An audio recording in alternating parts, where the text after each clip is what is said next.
Hello students, welcome to DG learning classes. DG learning classes में आप सभी का बहुत बहुत स्वागत है।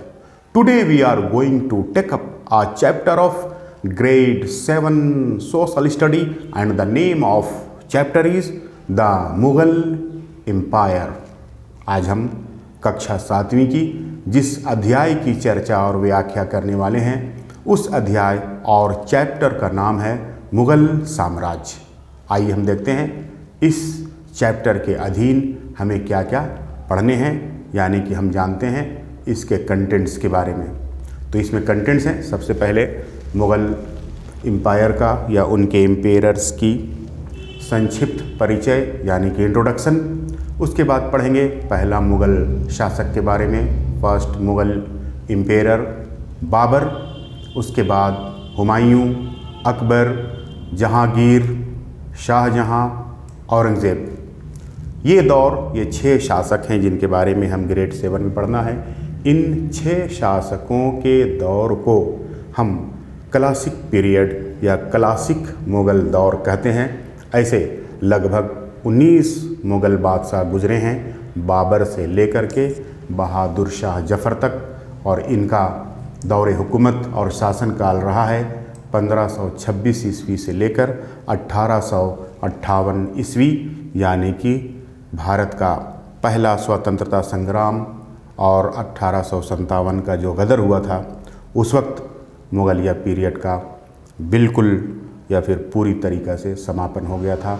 बहुत सारे मुग़लिया प्रिंसेस का, राजकुमारों का कत्ल भी हुआ था और बहादुर शाह जफ़र को गिरफ़्तार कर रंगून भेज दिया गया था। तो हम स्टार्ट करते हैं इंट्रोडक्शन से कि मुग़लिया साम्राज्य, मुग़ल एम्पायर क्या चीज़ है। तो जैसा कि हमने आपको बताया कि मुग़ल एम्पायर फ़रगना के एक शासक थे बाबर, जो फ़रगना से भारत आक्रमण के द्वारा आए थे 1526 ईस्वी में, और वो और उसकी वंशज यहाँ पर हुकूमत की 1858 ईस्वी तक, यानी 1526 से लेकर 1858 तक जो दौर था, इस दौर को ही हम मुग़ल साम्राज्यों का दौर कहते हैं। और इसमें बाबर से लेकर के बहादुर शाह जफ़र तक लगभग 19 शासकों ने, उसके वंशजों ने यहाँ हुकूमतें की, और इसी दौर को हम कहते हैं मुग़ल पीरियड, मुग़ल साम्राज्य, भारत में मुग़लों का दौर। हम देखते हैं किनका दौर क्या रहा था। तो बाबर 1526 से लेकर 1530 तक जो है यहाँ पर हुकूमत की। 1530 के बाद 1556 तक हुमायूं ने हुकूमत की, जो उसका बेटा था। फिर हुमायूं का बेटा अकबर, जो लगभग एक 12 साल का या कम उम्र का बच्चा था, हुमायूं के मरने के बाद ये तख्त पर बैठा और ये 1526 से लेकर 1605 तक हुकूमत किया भारत पर। उसके बाद इसका बेटा सलीम जहांगीर का दौरे हुकूमत आया।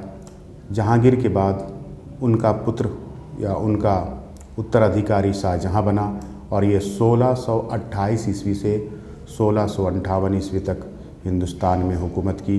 उसके बाद इनके उत्तराधिकारी और वंशज बाद में आए औरंगज़ेब, और इन्होंने 1659 ईस्वी से 1707 ईस्वी तक भारत में हुकूमत की।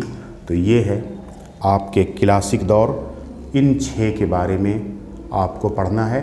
ऐसे लगभग 19 राजा गुजरे हैं, यानी बाबर से ले कर के बाबर, फिर हुमायूं, फिर अकबर, जहांगीर, शाहजहां, औरंगज़ेब से ले कर के बहादुर शाह जफ़र तक 19 बादशाह, 19 मुग़ल एम्पेयर्स गुजरे, जिनका सीरियल नंबर और इनका रेजिम या इनका दौर हम यहाँ पर एक लिस्ट में आपको शो कर रहे हैं।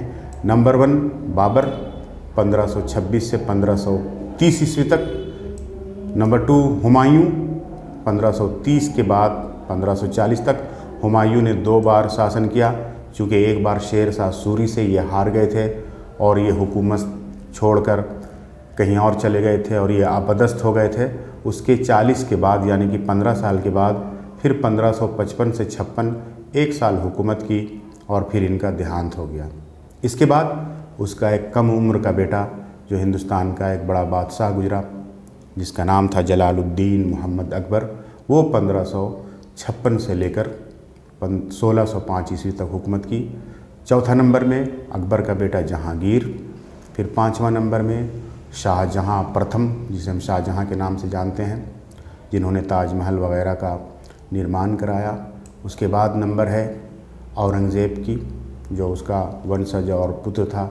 औरंगज़ेब के बाद उनका वंशज 7वां नंबर में यानी कि बहादुर शाह प्रथम, जिसे शाह आलम प्रथम या मुअज्जम शाह भी कहते हैं। मुअज्जम शाह के बाद हुकूमत आई 8वां नंबर में जहांदार शाह का। जहांदार शाह के बाद 9वां मुगलिया हुक्मरान या मुग़ल इम्पेरर गुजरा फ़र्रुख सियर। फ़र्रुख सियर के बाद 10वां नंबर में रफ़ीउल दरजात। रफ़ीउल दरजात के बाद 11वां नंबर में रफ़ीउद्दौला। रफ़ीउद्दौला के बाद मोहम्मद इब्राहीम। मोहम्मद इब्राहीम के बाद मोहम्मद शाह। मोहम्मद शाह के बाद 14 नंबर में अहमद शाह। अहमद शाह के बाद उनका पुत्र, उनका वंशज आलमगीर द्वितीय। उसके बाद आलमगीर द्वितीय के बाद शाहजहां तृतीय। शाहजहां तृतीय के बाद शाह आलम द्वितीय और उसके बाद फिर अकबर शाह द्वितीय और अंत में बहादुर शाह द्वितीय, जिसको बहादुर शाह जफ़र के नाम से हम जानते हैं। ये हुकूमत चली 1526 से लेके 1857 तक और 1858 में इस तरह से मुग़लिया इम्पेरर का ख़ात्मा हुआ। और यहाँ पर ब्रिटिश हुकूमत काबिज पहले से थी और मुग़लिया हुकूमत के ख़त्म होने के बाद अब पूरी तरीक़ा से यहाँ वायसराय रूल लागू हो गया और फिर डायरेक्ट जो है हिंदुस्तान कंट्रोल होने लगा इंग्लैंड से, यानी कि विक्टोरिया से। तो चलिए, हमारा चैप्टर तो आज यहाँ का द मुग़ल एम्पायर है। द मुग़ल एम्पायर में हम शुरुआत करते हैं बाबर से। ये पहला शासक था। तो बाबर के बारे में आप पहले संक्षिप्त परिचय ले लें कि बाबर फ़रगना के शासक का पुत्र था। ये लोग मंगोल थे और ये लोग फ़रगना में शासन करते थे। बाबर के पिता को अपदस्थ कर दिया था मंगोल राजाओं ने। ये भी मंगोल थे। मंगोल राजाओं ने जब अपदस्थ कर दिया तो बहुत कम उम्र में बाबर को जब अपदस्थ पिता का दंश झेलना पड़ा और इन्हें भी जंगलों और पहाड़ों में रहना पड़ा और उस तरह से जो है ये छुप छुप कर पहाड़ों में सैनिक का जो है एक टोली बनाई, एक टुकड़ी बनाई और सैनिक इकट्ठा किया, हथियार इकट्ठा किया और पहाड़ों में रह के ये कई बार सोच रहा था कि हम फ़रगना में अपने बाप की हुकूमत को हम दूसरी बार पा लेंगे। तो ये फ़रगना को फिर से पाने की तैयारी में लगा हुआ था बाबर बहुत दिनों से। इतने ही में राणा सांगा, जो उस वक्त हिंदुस्तान में एक बादशाह था, वो इब्राहिम लोदी नाम के क्रूर शासक से बहुत परेशान था और इन्होंने बाबर को दावत दिया कि हमारा शासक एक क्रूर शासक है, इसे हमें जीतना है।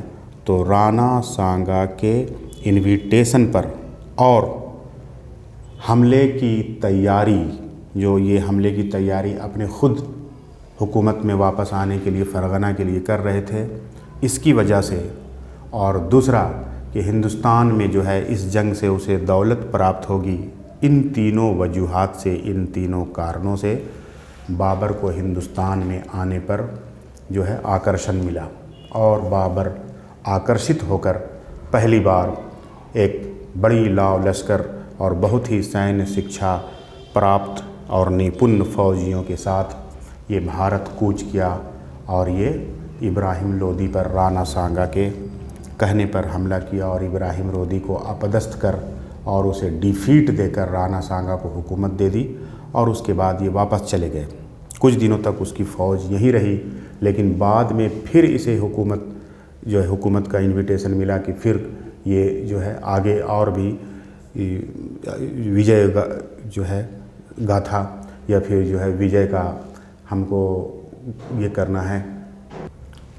यानी राणा सांगा और बाबर ने मिलकर ये सोचा कि अपने विजय अभियान को आगे बढ़ाना है और फिर इन्होंने पंजाब होते हुए उत्तर प्रदेश और बिहार के इलाके में भी कब्जा किया और इस तरह से इसकी जो है विजय अभियान या हमले का अभियान जो है 1530 ईस्वी तक चला और उसके बाद बाबर का देहांत हो जाता है। तो अब है एक क्वेश्चन कि बाबर के बारे में संक्षिप्त विवरण दीजिए, तो आप इस तरह से दे सकते हैं कि Babur's real name was Zahiruddin Babur, the first Mughal emperor succeeded to the throne of Fargana in Central Asia in 1494 when he was only 12 years old. But unfortunately, he was forced to leave his ancestral throne due to the invasion of another Mongol group, the Uzbeks. After years of wandering, he seized Kabul in 1504. The vast wealth of India and its poor political conditions and invitation from the Rana Sanga of Mewar encouraged Babur to march to Delhi. He invaded India 5 times. इन्होंने भारत में 5 बार हमले किए। इन्होंने फिर घाघरा और चंदेरी जैसे युद्ध की और हर एक युद्ध में इन्होंने जीत हासिल की। इसके जीत हासिल करने का मूल मंत्र था कि इनके सैनिक काफ़ी कुशल थे और पहली बार बाबर ने अग्नेयास्त्रों का यानी कि तोप जैसी छोटी मोटी अग्नेयास्त्र या फिश वेपन्स का जो है इस्तेमाल इन्होंने किया था। तो ये है बाबर के बारे में संक्षिप्त परिचय। अब इस चैप्टर में आगे हम देखते हैं इनके पुत्र के बारे में, यानी कि हुमायूं के बारे में जानेंगे कि हुमायूं कौन था।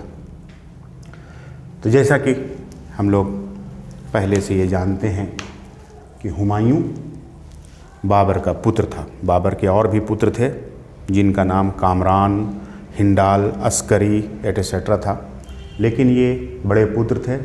इनको हुकूमत मिली 1531 ईस्वी में 1531 में और ये 1556 तक हुकूमत किए थे। तो इसके बारे में संक्षिप्त परिचय। इनका पूरा नाम था Naseeruddin Mohammad Humayun.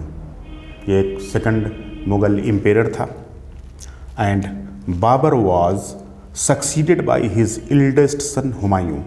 The other sons of Babur, Kamran, Hindal and Askari were given charge of smaller areas.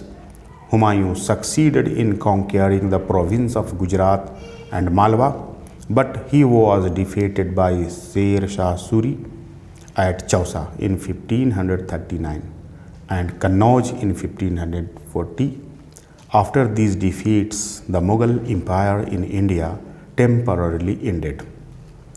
Humayun के डिफीट होने के बाद 15 साल तक सूरी वंश यहाँ हुकूमत की और मुग़लिया हुकूमत इस वक्त ख़त्म हो गई थी 15 साल के लिए। 15 साल के बाद फिर दोबारा जो है सूरी वंश का अंत हुआ और अकबर जो है बादशाह बनाए गए। आइए हम जानते हैं अकबर के बाद। जैसा कि हिस्ट्री में हम जानते हैं कि हुमायूं जो है दोबारा जब हुकूमत में आया तो 1 साल ही हुकूमत में रह पाया और अपने लाइब्रेरी में ही लड़खड़ा के एक दिन गिरे और गिरने से इनकी मृत्यु हो गई। असमय मृत्यु के बाद इनका बेटा जो एक कम उम्र का था जिसका नाम जलालुद्दीन मोहम्मद अकबर था, वो हुकूमत पर कम उम्री में बैठाया गया। उस वक्त उसकी उम्र लगभग 12 वर्ष की थी, लेकिन इस हुकूमत की पूरी बागडोर उसके मामू जान यानी कि मैटरनल अंकल बैरम खां पर थी। वो फ़ौजी सरबराह भी था, वो फ़ौज का आर्मी का कमांडर इन चीफ भी था और हुकूमत में पूरी जो है उनकी चलती थी। और अकबर को बतौर बादशाह सिर्फ यहाँ पर बैठाया गया था और अकबर ने 1556 से लेकर 1605 में एक लंबे कार्यकाल तक हिंदुस्तान में हुकूमत किया था। और ये दौर जो है हिंदुस्तान के लिए एक अच्छा दौर माना जाता है, एक सुनहरा दौर माना जाता है, चूँकि अकबर जो है कभी हार का मुंह नहीं देखा। इन्होंने सूरी वंश से जो बचपन में लड़ाई की और बचपन में ही 12 साल की उम्र में हाथी पर बैठकर 13 साल का एक कम उम्र का बच्चा जो है एक अपने बैरम ख़ान मामा के गाइडेंस में हमला हुआ और हमला के बाद पहला अचीवमेंट हुआ कि इन्होंने जो है सूरी डायनास्टी को या शेरशाह सूरी का जो वंशज था उसको डिफीट दिया और हिंदुस्तान पर जो है कब्ज़ा किया और उस वक्त का कमांडर हेमू को डिफीट देकर ये हिंदुस्तान का बादशाह बने।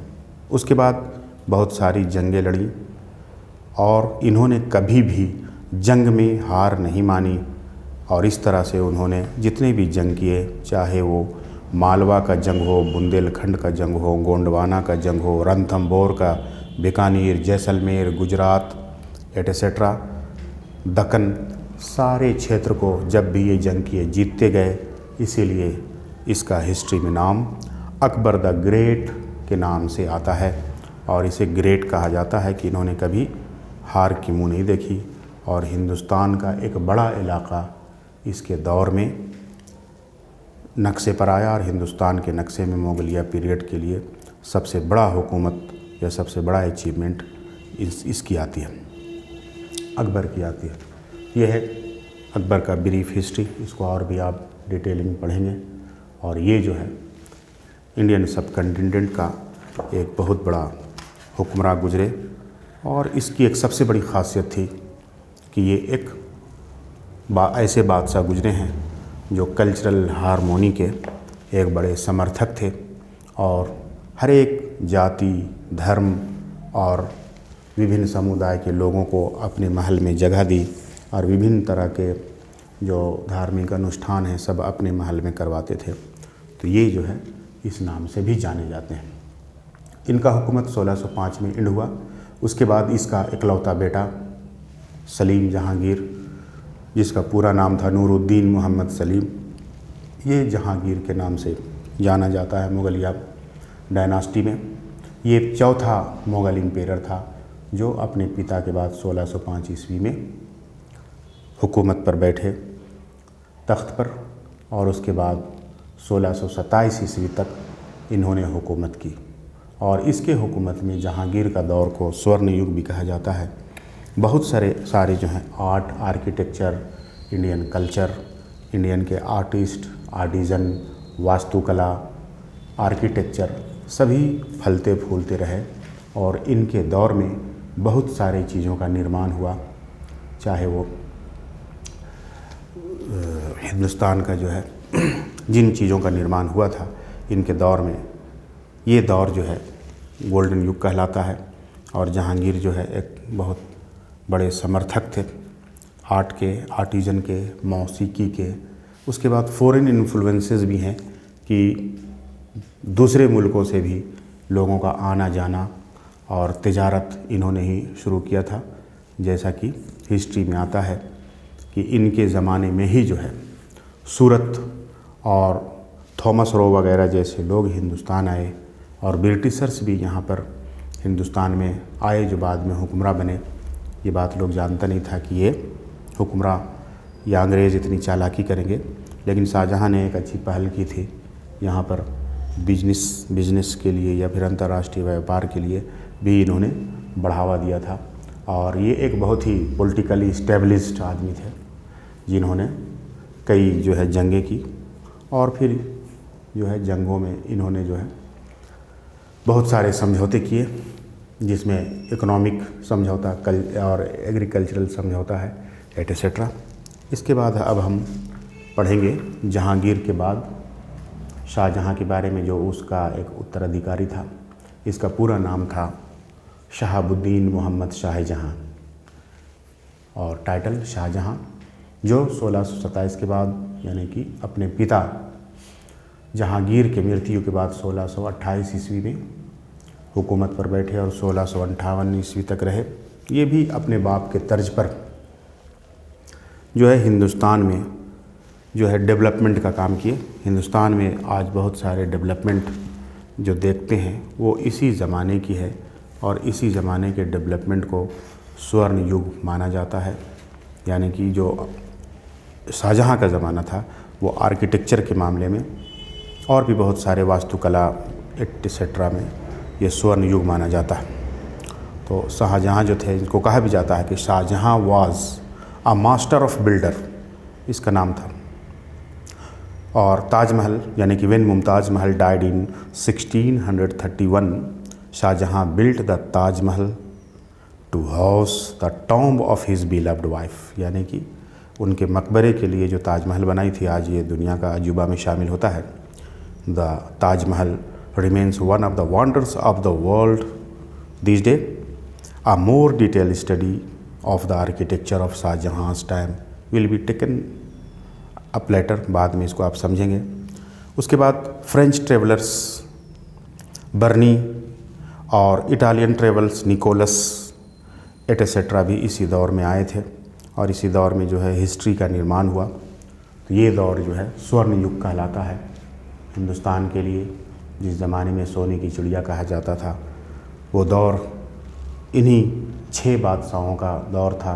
बादशाह तो 19 गुज़रे यहाँ पर, लेकिन शाहजहाँ से बेसिकली जो है सलीम से स्वर्ण युग का जो है शुरुआत होती है। उसके बाद आता है दौर क्लासिक बादशाहों में। सबसे क्लासिक का सबसे अंतिम बादशाह औरंगज़ेब। ये 1658 ईस्वी में कई मोड़ से गुज़रे। इनको हुकूमत में आने के लिए अपने पिता यानी शाहजहाँ को भी कैद करना पड़ा और ये एक बहुत ही महत्वाकांक्षी बादशाह थे। ये बहुत चीज़ों को या गलत चीज़ों को बर्दाश्त नहीं करते थे और इनको जो है हिस्ट्री में इस तरह से कंट्रोवर्शियल माना जाता है कि ये जो है बहुत चीज़ों को या बहुत ऐसी चीज़ों को बात या अपनी बात रखने के लिए जो है दूसरी की बातों को ये बहुत ज़्यादा नहीं मानते थे, ऐसा ये बादशाह के बारे में कहा जाता है। और औरंगज़ेब जो है एक अदल और इंसाफ के लिए जाने जाते हैं। इस दौर में बहुत ज़्यादा आर्किटेक्चर, कला, संस्कृति फला फूला नहीं, चूँकि ये बादशाह धार्मिक ज़्यादा हुए, यानी कि जिस तरह से लिबरल शाहजहाँ, सलीम और अकबर थे, उस तरह की ये पूरी तरीक़े से लिबरल नहीं थे। ये इंसाफ के लिए प्रतिबद्ध थे और इनके अंदर जो है जो हुकूमत का हिंदुस्तान हुकूमत के दौर में रहा वो सबसे ज़्यादा रहा, यानी अकबर से भी ज़्यादा। 1658 से लेकर 1707 ईस्वी तक, यानी कि लगभग 49 साल हुकूमत की। ये हुकूमत किसी भी मुगलिया सल्तनत के एक बादशाह से के लिए सबसे ज़्यादा है, यानी कि लगभग 49.5 साल या 50 साल हुकूमत करना किसी बात से कि अगर रिकॉर्ड में है तो वो है मुगलिया सल्तनत में औरंगज़ेब का। औरंगज़ेब सबसे ज़्यादा हुकूमत किया और ये जो है 1658 से लेकर 1707 ईस्वी तक हिंदुस्तान के बादशाह रहे।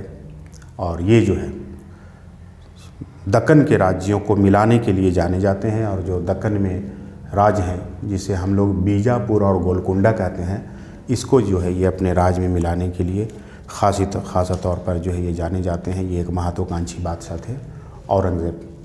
तो ये रहे क्लासिक दौर। इसके बाद बहादुर शाह जफ़र द्वितीय के बारे में जान लें, जो सबसे आखिर था, बीच में आपके सिलेबस में इस वक्त नहीं है। और भी लोग हैं, शाह आलम द्वितीय या फ़र्रुख सियर एटसेट्रा, जो और भी इम्पेरर गुजरे हैं। अब हम जानते हैं बहादुर शाह जफ़र के बारे में। सीधे बहादुर शाह जफ़र या बहादुर शाह द्वितीय के नाम से इसको जानते हैं हम लोग। ये 1837 से 1857 तक हुक्मरान रहे या मुग़ल शासक रहे। हिंदुस्तान पर इन्होंने हुकूमत की, लेकिन इस वक्त इनके दौर में अंग्रेज़ पूरी तरीक़ा से हिंदुस्तान के दिल्ली छोड़कर कलकत्ता या और भी इलाके में इर्द गिर्द हावी हो चुके थे। और एक जंग हुई जिसको भारत का प्रथम स्वतंत्रता संग्राम कहते हैं। उस संग्राम के दौरान इनको बादशाह माना गया और ये जो है संग्राम में जो लोग शामिल थे उनके कहने पर उनका जो है ये नेतृत्व करने लगे। उसी दौरान अंग्रेज़ ने इन्हें गिरफ़्तार किया, इनके बेटों को भी गिरफ़्तार किया और उसके बाद इन्हें रंगून भेज दिया गया और इनके बेटों को कत्ल कर दिया गया। ऐसे पहले से भी अंग्रेज़ों की एक योजना थी, गुप्त योजना, कि किसी तरह से हुक्मरान को ख़त्म किया जाए। तो उस वक्त जाहिर सी बात है कि हुक्मरान मुगलिया थे, तो मुग़ल डायनास्टी को ख़त्म करना अंग्रेज़ों का एक गुप्त एजेंडा था। उस एजेंडे पर ये हमेशा काम करते थे और कोई ना कोई बहाना ढूंढ कर ये काम करते रहते थे। और ये प्लान था कि मुग़ल जो लाल किला में बैठ के हुकूमत कर रही है, लाल किला से हटा के कहीं इसको शिफ्ट कर दिया जाएगा और इनको कुछ वजीफ़ा दे दिया जाएगा। ऐसा प्लान पहले ही से था, लेकिन अचानक जो है एक लड़ाई छिड़ी 1857 का युद्ध, उसमें ये गिरफ़्तार हुए, उनके बेटे गिरफ़्तार हुए, उनके बेटों को कत्ल कर दिया गया और इनको गिरफ़्तार करके रंगून भेज दिया गया, जहाँ पर इनका देहांत हुआ। और इनका आज भी मकबरा और इनकी कब्र जो है रंगून में ही है।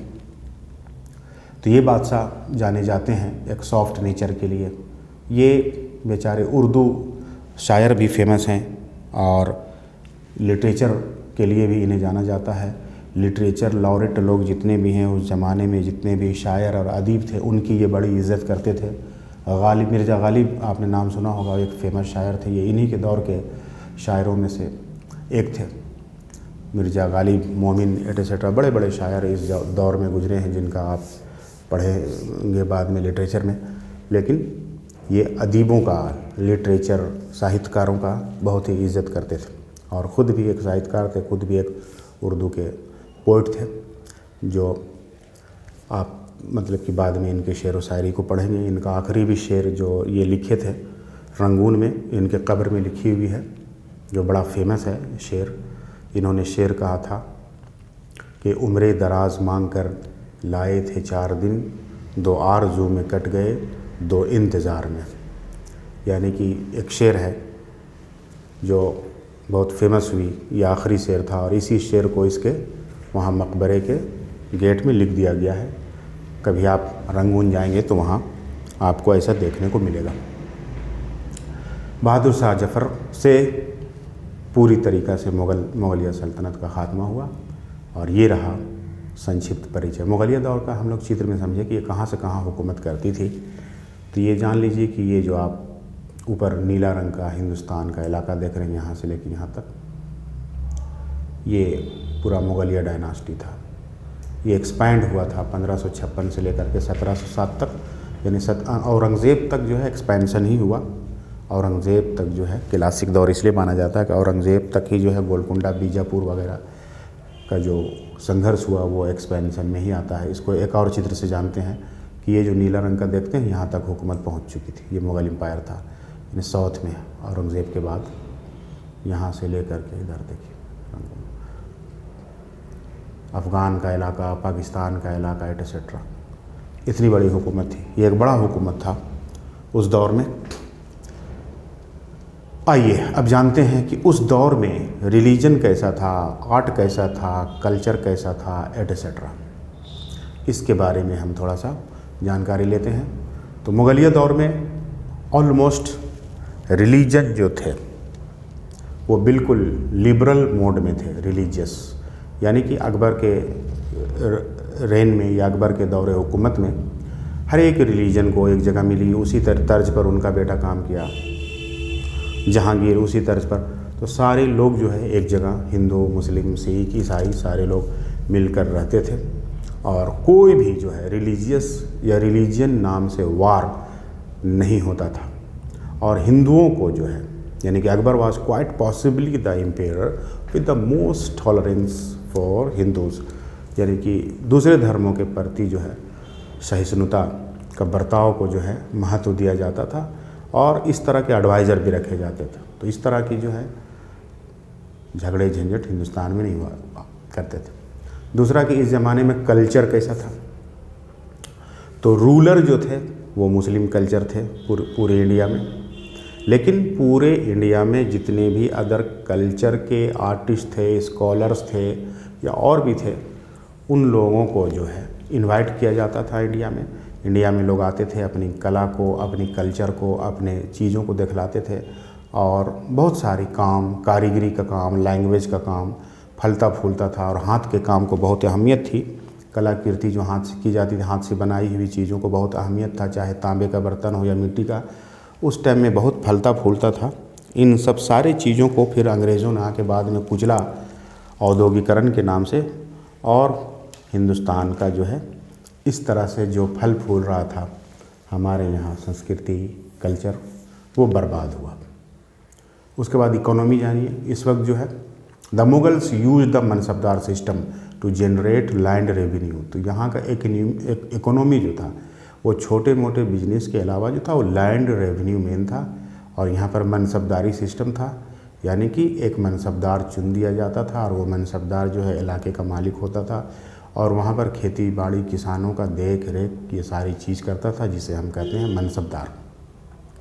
मनसबदार जो है वो कंट्रोल करते थे इंडियन मेन रेवेन्यू का, जिसको आगे के चैप्टर में आज हम लोग जानेंगे। उसके बाद हम जानेंगे classes in the Mughal society. Mughal society में या मुग़लिया दौर में जो है कौन कौन से वर्ग के लोग थे, तो बहुत सारे जो है यहाँ पर थे। एक तो ये हो गया कि society in Mughal time was organized on a feudal basis and the head of the social system was emperor. यानी क्लासेस में जो है एक शासक वर्ग था, तो चूँकि जाहिर सी बात है मुग़लिया हुकूमत थी तो मुग़ल के लोग शासक थे और ये जो है हमेशा अपने स्टेटस में रहते थे। नेक्स्ट रैंक था नोबल लोगों का, जिसमें ज़मींदार थे, लिटरेचर लॉरेट थे। उसके बाद था the Mughal nobles monopolised most of the jobs in the country. जो नोबल लोग थे इनको बड़े बड़े नोबल जॉब यहाँ पर मिलते थे, यह सोसाइटी था हमारा।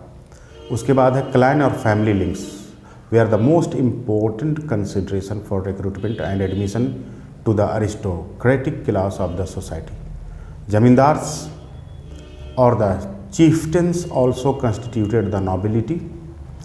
They had their own armed forces and generally lived in forts or garhis, जिसको कहते हैं, which was both place of refuge and a status symbol. There was a large class of merchants and traders. एक society में जो है बहुत बड़ा संख्या या बहुत बड़ा ग्रुप जो है मर्चेंट्स का होता था, ट्रेडर्स का होता था, ताजिरों का होता था। They had their own right based on tradition and protection of life and property. ये तजारत जो है करते थे अपने ऑन रिस्क में, अपने ऑन जो है खुद सुरक्षा करते थे। जैसे कि कोई अगर बिजनेस कर रहा हो बड़ी चीज़ों का तो वो खुद सुरक्षा, गार्ड और असलहा और सब लेके चलता था और ये बिजनेस करता था। ये है सोसाइटी। वीमेंस कंडीशंस समझिए, औरतों के स्थिति के बारे में कि तो मुग़ल रूल ऑल्सो, जो मुग़ल का रूल था, brought out about better treatment of women. यानी औरतों को जो है फलने फूलने का था। औरतें जो है उस ज़माने में लेखक बनी, औरतें जो है मतलब कि स्टेज प्रोग्राम, ये बहुत जगह छूट था जाने का, ऐसा नहीं। They had always played an important role in Mughal society.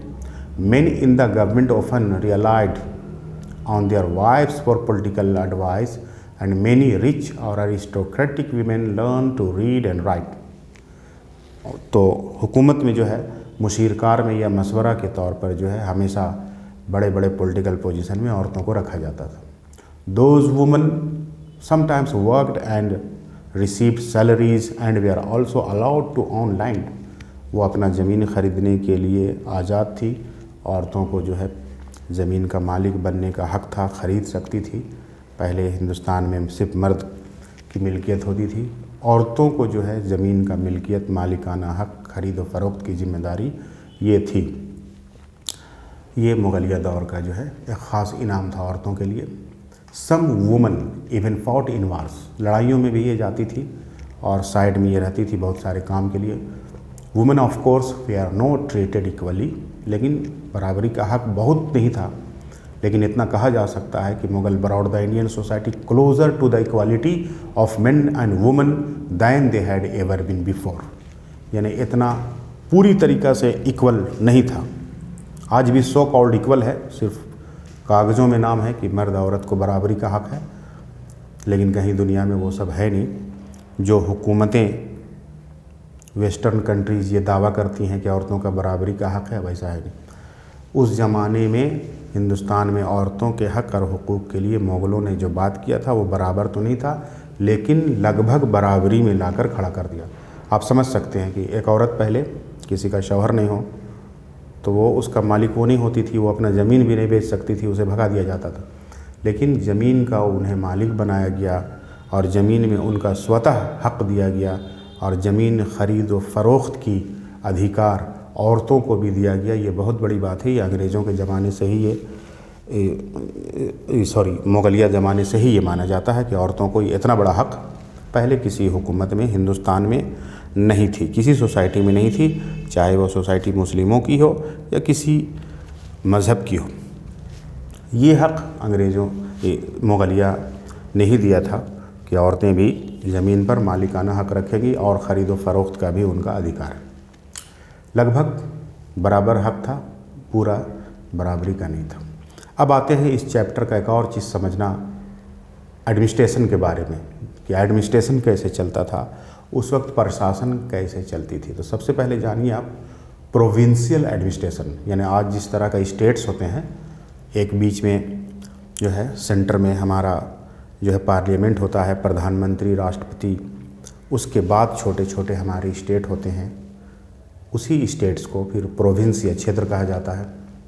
तो ये है प्रोविंशियल। पहले समझेंगे हम प्रोविंशियल एडमिनिस्ट्रेशन, चूँकि एक बड़ा, जैसा कि मैंने अभी चित्र में दिखाया कि एक बड़ा दौर भूखंड था या एक बड़े इलाके में मुगलिया हुकूमत चल रही थी, तो एक जगह से बैठ के कंट्रोल करना आसान नहीं था। उसको कई प्रोविंस में, कई क्षेत्र में, कई सूबे में, कई इलाके में, कई नवाबों और महाराजाओं के हाथ में प्रोविंस और क्षेत्र दिया गया था और वहाँ से प्रशासन उसका नियंत्रण और कंट्रोल किया जाता था।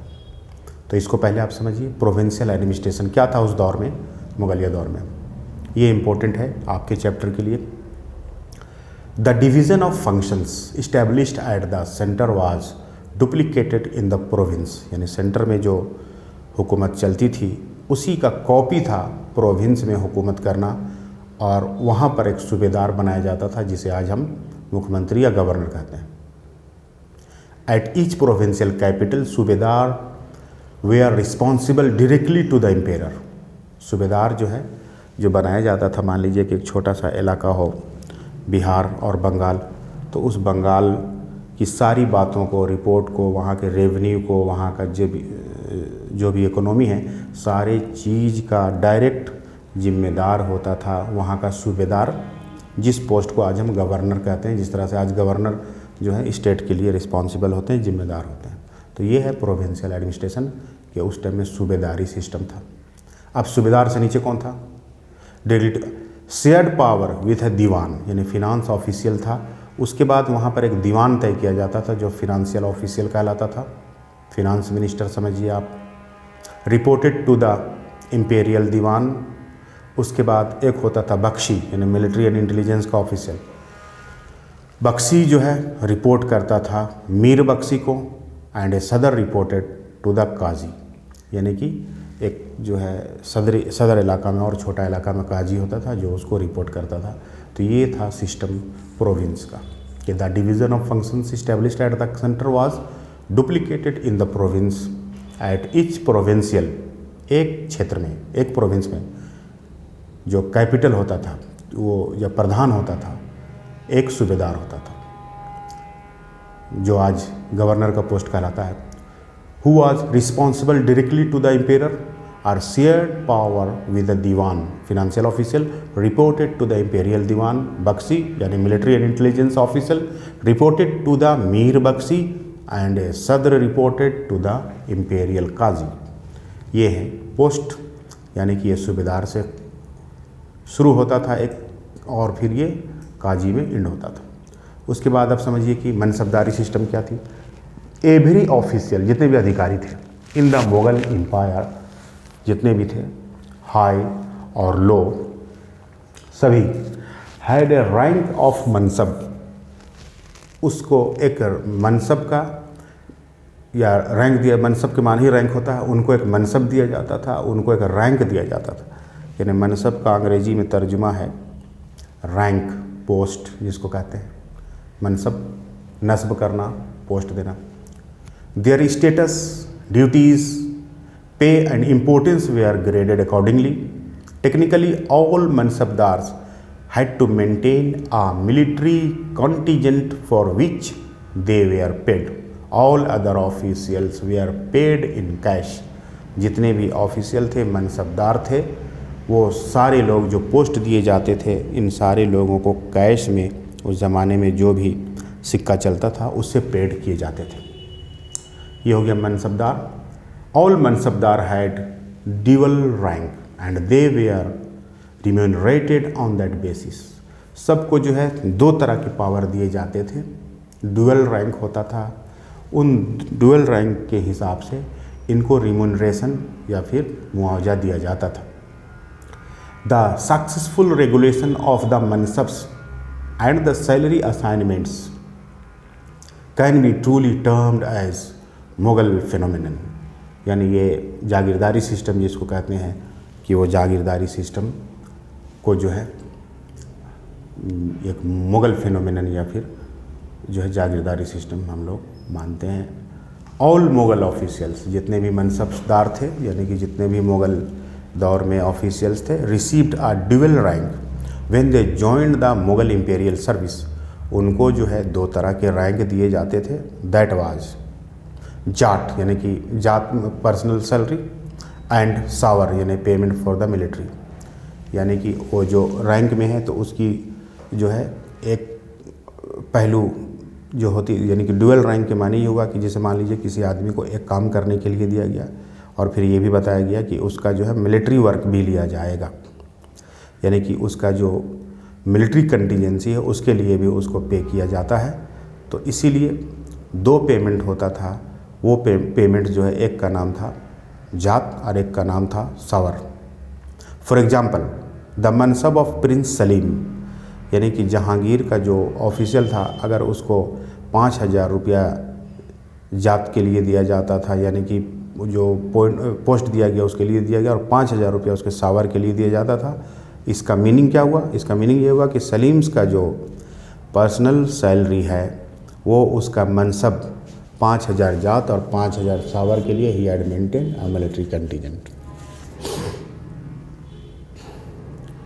जागीरदारी सिस्टम आइए, उसके बाद जागीरदारी सिस्टम क्या है? All the Mughal mansabdars they are paid through an assignment of jagirs, यानी कि इनको कुछ ना कुछ जागीर की जो है जिम्मेदारी दी जाती थी या उसके बदले में पे किए जाते थे। These jagirs can be link to the Delhi sultans, जिसको हम लोग इक्ता सिस्टम कहते हैं, where the sultan parceled out their territories to be administered by their nobles and the state officials. These officials were responsible for maintaining law and order and collection of land revenue after meeting. यानी कि जागीरदारी system के एक जागीर का किसी को जिम्मेदारी दिया गया तो वहाँ उस जागीर में जितने भी रेवेन्यू उठते हैं उस सारे रेवेन्यू को जो है कलेक्शन करके फिर दिल्ली में या जहाँ हुक्मरान मुग़ल होता था वहाँ जाके उन्हें कलेक्शन को रेवेन्यू को जमा किया जाता था। यही काम था जागीरदारी सिस्टम्स का। The necessary expenses the iqtadars की जिनको जो इक़्तिदार दिया गया, अथॉरिटी दी गई, use to send the surplus revenue to the central treasury. अगर इसमें कुछ एक्स्ट्रा खर्च हुआ किसी ऑफिशियल्स को, किसी मनसबदार को, तो वो भी जो है सेंट्रल ट्रेजरी से या फिर केंद्र के या मरकज़ के ख़जाने से भेजा जाता था। The jagir assignments initiated by Akbar, jagir का जो जिम्मेदारी का काम जो दिया गया था या वर्क जो दिया जाता था ये अकबर के ज़माने से ही शुरू हुआ था। उसके बाद however only give their right to collect revenue to the mansabdars, they were are not responsible to maintain law and order और any other responsibilities, it was a purely fiscal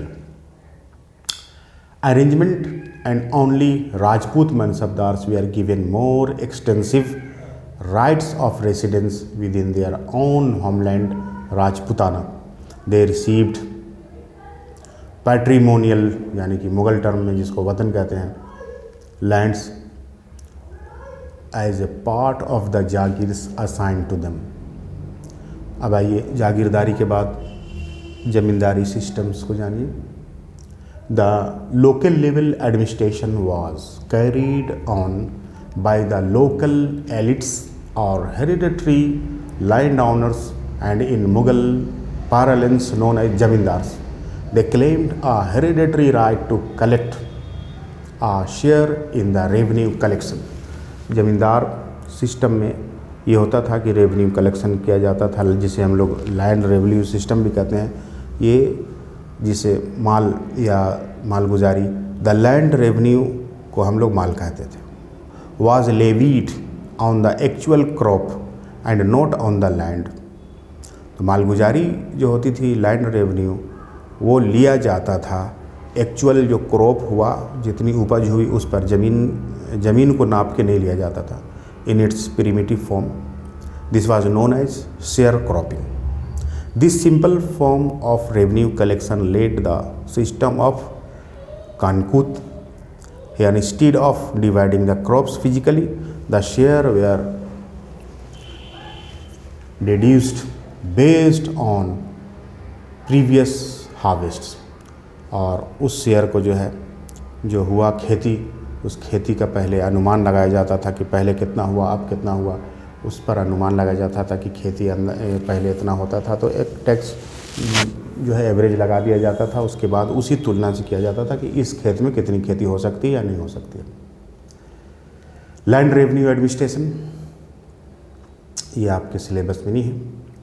अब हम सिलेबस में बहुत सारी चीज़ें नहीं हैं, लेकिन इस चैप्टर के आखिर में हम दिखलाते हैं एक आपको चीज़ कि इसे सोना का चिड़िया क्यों कहा जाता था।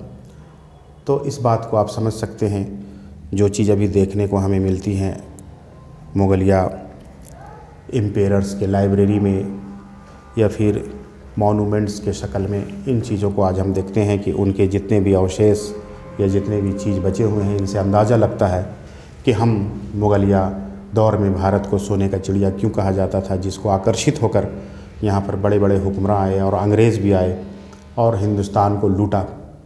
तो सबसे पहले जानिए art in Mughal empire. Mughal empire में आर्ट और कल्चर बहुत फलता फूलता था। आर्टिज़न जो थे, बहुत इज़्ज़त उनकी की जाती थी और हर जगह ये कलाकृति आपको देखने को मिलेगा। पेंटिंग्स भी बहुत सारी जगहों में, दीवारों में, महलों में की जाती थी।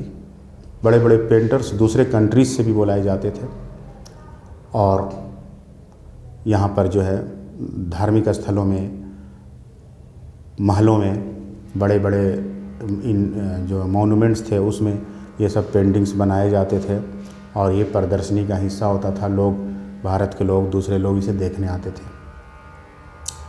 दूसरा, आर्किटेक्चर के बारे में जाना जाता है कि बड़े बड़े आर्किटेक्चर, ऐसी आर्किटेक्चर दुनिया में जिसकी आज तक मिसाल ना हो, जैसे ताजमहल वगैरह, ये उसी ज़माने की देन है। ये आर्किटेक्चर का ये सब उस ज़माने का नमूना है।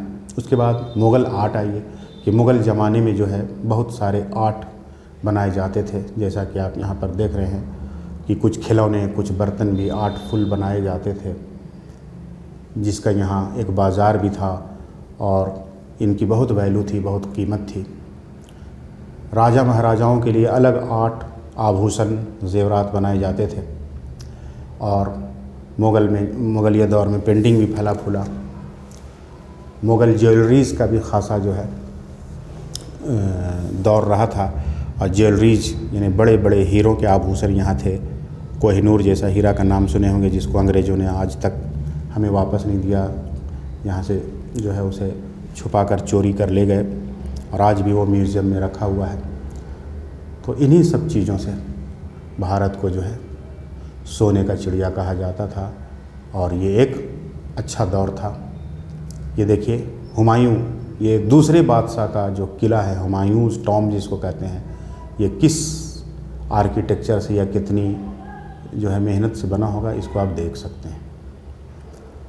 ये तो एक नायाब नमूना है ताजमहल, जिसकी आज दुनिया में मिसाल नहीं है, यह दुनिया का अजूबा में शामिल है। इसके अलावा कई और चीज़ें हैं, दीवान ख़ास, दीवान आम और लाल किला, जो एक तरह से आज भी एक्टिव है, एक तरह से आज भी जो है इनडायरेक्टली ये एक एक्टिव हमारा सेंटर है हिंदुस्तान के हुक्मरानों का। और ये उस ज़माने से रहा था जब ये बनाया गया था, एक ऊंची ऊंची इमारत। इसे आप अभी भी देखते हैं। और इस तरह से हमारे इस चैप्टर का समापन होता है क्लास 7 का। आप इस वीडियो को बार बार देखें और समझें। बाद में हम हिस्ट्री का और सभी सब्जेक्ट का क्विज़ का वीडियो लेकर के आएंगे, जिसे आप ज़रूर देखेंगे और आपको ज़रूर फ़ायदा होगा। तब तक के लिए थैंक्स, धन्यवाद।